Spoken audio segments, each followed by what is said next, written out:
Assalamualaikum teman-teman semua, ketemu lagi dengan Mas IM di channel Ian's Vlog. Kali ini kita mau mereview salah satu motor legendaris dari Suzuki, yaitu adalah motor Suzuki Skydrive tahunnya ini tahun 2010.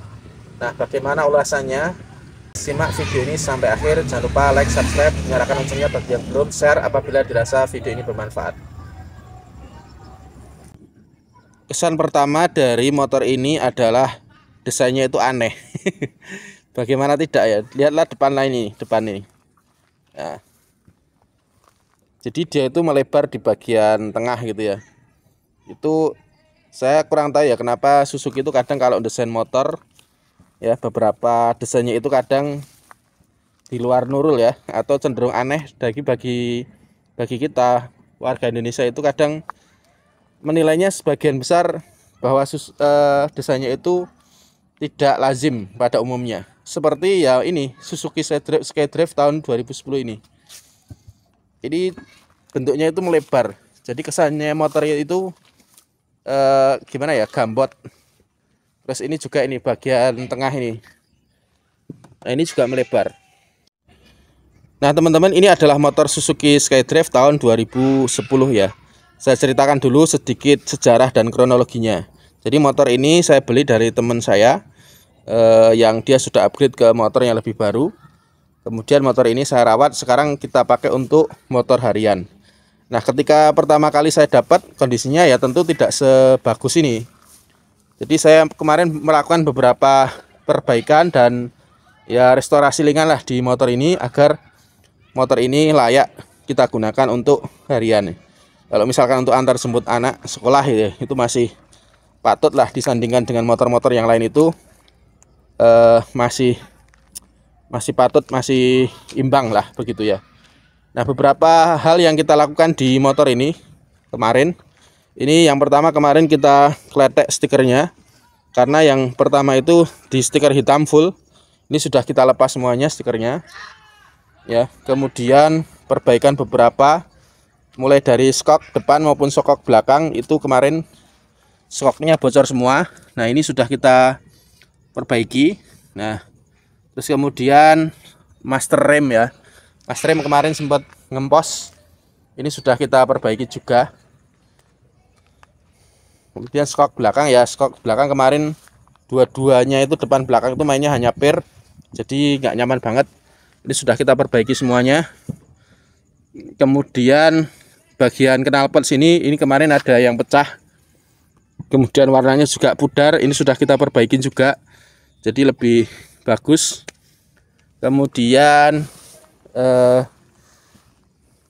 bagian ini CVT, bagian penggerak ya, maticnya, ini sudah kita upgrade juga, kita perbaiki juga, karena awalnya itu suaranya kasar banget, kemudian tidak bisa lari. Jadi hanya suaranya saja yang kenceng, tapi larinya nggak ada. Nah, ini sudah kita perbaiki juga, ganti belt dan kampas ganda. Nah, kalau sekarang kondisinya ya sudah bisa lari, tapi memang suaranya itu memang cenderung lebih kasar daripada motor matic yang lain. Nah, ini shock sudah kita perbaiki juga. Kemudian untuk karburasi kemarin sudah kita bersihkan juga agar lebih responsif tarikannya. Terus berikutnya ini bagian lampu ya, lampu apa jenenge, speedometer.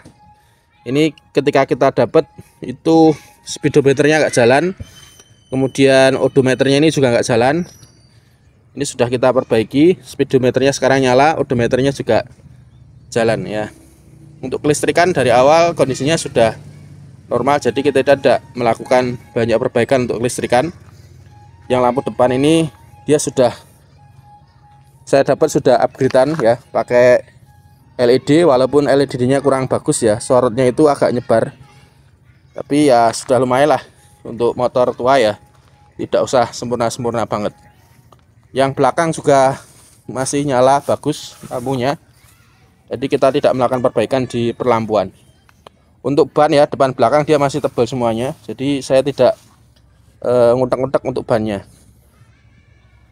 Terus berikutnya yang kita restorasi juga ini bagian sini, handle pegangan belakang ini kita upgrade, kita cat ulang ding agar lebih bagus.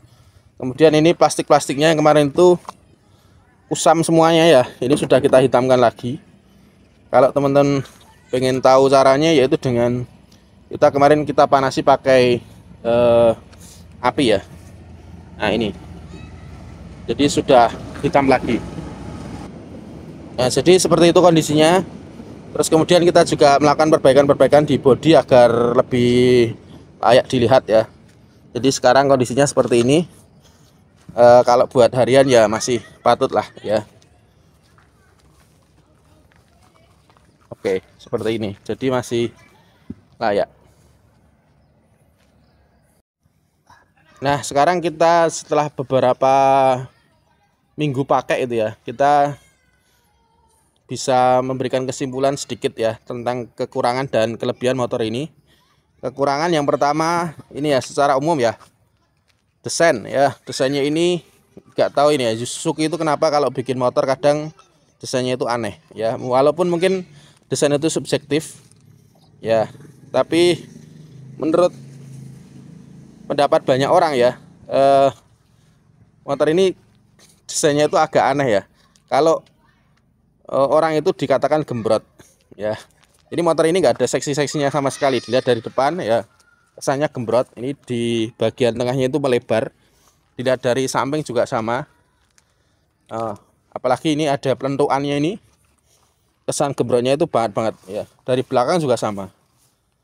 Nah ini jadi dilihat dari manapun kesannya gembrot. Tidak ada seksi-seksinya. Nggak ada cakep-cakepnya gitu ya. Tapi anyway ya, sekali lagi desain itu subjektif. Ya dipakai kita harian juga masih oke lah ya. Itu kelemahan yang pertama. Kelemahan yang kedua, super boros. Motor ini konsumsi BBM-nya sudah kita dengan segala perbaikan yang kita lakukan gitu ya, itu 1 liternya hanya tembus 25 km, atau bahkan kalau dipakai gebut-gebutan itu hanya 1 liter 20 km.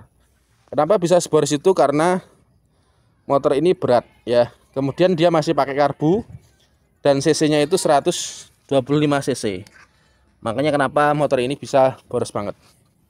Tapi ya anyway ya, kalau untuk keperluan dekat-dekat juga masih oke lah ya. Itu kelemahan berikutnya. Kelemahan yang berikutnya yang ketiga, motor ini berat banget. Jadi kalau dipakai untuk cewek, rasa-rasanya kurang cocok. Ya.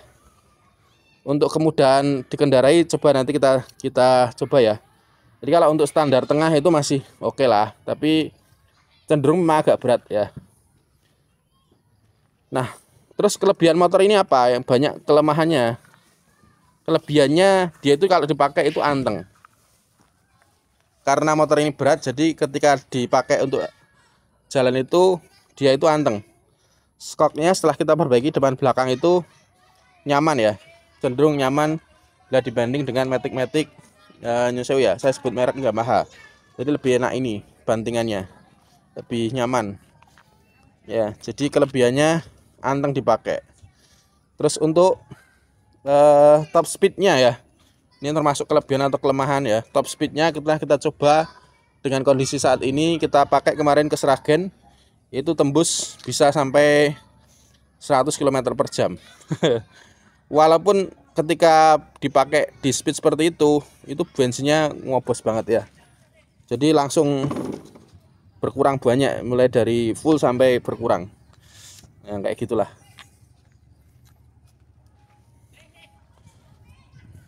Nah, jadi kesimpulannya ya, ini motor di pasaran harganya berapa ya? Untuk yang pajak hidup mungkin masih 4 jutaan ya, kurang lebih.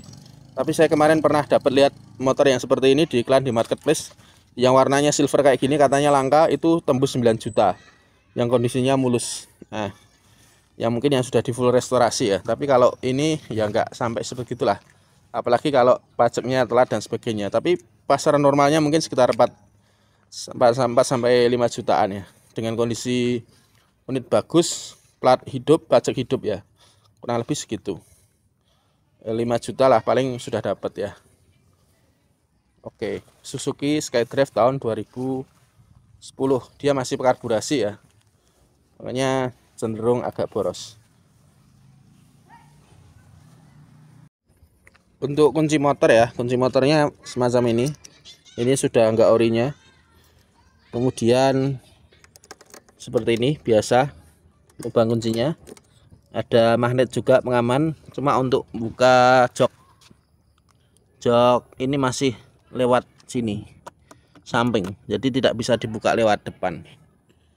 Terus lagi salah satu kelemahan motor ini ya, walaupun ini matic tapi joknya itu super sempit. Ini kelemahannya lagi nih, joknya itu hanya cukup untuk satu mantol yang harus kita tekuk-tekuk. Jadi kalau lipatnya nggak bener, dia nggak bisa masuk. Nah ini Maneman ya, motor yang begitu besar gembrot tapi penyimpanannya nggak ada. Ini aki penyimpanan. Terus untuk tangki bensin ini hanya sekitar 3,5 ya, untuk daya tampungnya kurang lebih, karena kita beberapa kali full tank 3,5 liter ya. Jadi dengan motor boros, tangkinya kecil ya, teman-teman harus sering-sering mampir ke SPBU. Seperti itu. Terus berikutnya untuk penyimpanan samping ini ya, locker di dashboard itu dia itu cetek bahasa Jawanya ya. Kalau bahasa Indonesia itu dangkal. Jadi kalau buat naruh HP ini nggak bisa, rawan jatuh ya. Ini kanan kiri sama. Nah ini salah satu kelemahan lagi, berarti ada beberapa kelemahan yang tadi saya sebutkan ya. Oke. Nah terus untuk ini masih analog semua, wajar ya tahun itu. Untuk lampunya dia belum otomatis on, jadi masih ada saklarnya. Nah ini malah justru kelebihan kalau ini, karena lampu kan bisa dimatikan lebih awet. Karena kalau dipakai di kampung-kampung kan nggak perlu nyalakan lampu. Itu ya. Oke, ini untuk starter dan suara mesin ya. On.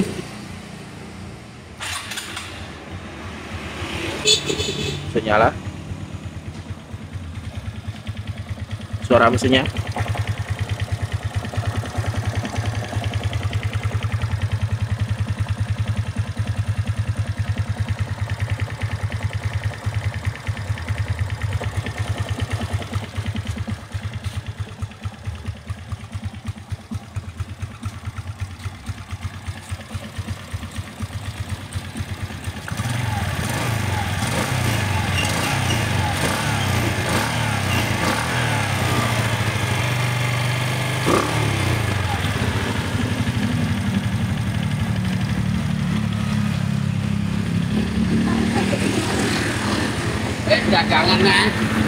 Terus untuk standar samping ini ya, kalau diturunkan dia mesinnya nggak mati. Nah masih nyala. Jadi safety-nya tidak seperti motor yang sekarang. Di standar samping turun dia nggak mati, masih nyala mesinnya. Oke, seperti itu. Apapun itu, motor ini masih cocok atau layak dipertimbangkan bagi teman-teman yang menginginkan motor matic ya, kemudahan berkendara tapi harganya terjangkau ya. Walaupun mungkin minusnya boros ya, tapi kalau untuk jarak-jarak dekat itu masih recommended lah ya, dengan segala minus yang tadi saya sebutkan ya. Mungkin kalau subjektif memang ini desainnya itu nggak ada cakep-cakepnya. Tapi kalau teman-teman itu punya badan gede kayak saya yang 100 kilo lebih, pakai motor seperti ini ya malah justru cakep atau patut, karena ya menyesuaikan bodi yang naik itu ya, gembrot ketemu gembrot. Jadilah pasangan yang klop. Seperti itu kira-kira. Oke, itu tadi sedikit review ya dari motor Suzuki SkyDrive tahun 2010 ya. Jangan keliru ya, ini SkyDrive bukan Skywave, karena mirip ya namanya. Yang Skywave itu yang bentuknya lebih ramping, kemudian yang bagian belakang itu dia pakai, yaitu tulangannya itu sudah kanan kiri ya. Nah ini masih satu, layaknya motor Matic low entry. Kalau yang Skywave itu dia sudah dua ya, kanan kiri. Skoknya kayaknya juga dua, ini skoknya satu. Ya, harga barunya saya kurang tahu ya, apakah mahal Skywave atau Skydrive. Tapi cc-nya sama 125 cc. Sama-sama masih karburasi juga. Ini yang Skydrive, bukan Skywave. Tahun 2010. Oke, semoga video ini bermanfaat. Sampai ketemu di video berikutnya. Ya. Mungkin nanti suatu waktu kita pakai untuk touring di Ketangmau mungkin ya. Berani nggak ya kira-kira? Bukan berani karena mesinnya ya, karena ini pajaknya itu telat. Terima kasih, sampai ketemu di video berikutnya. Wassalamualaikum.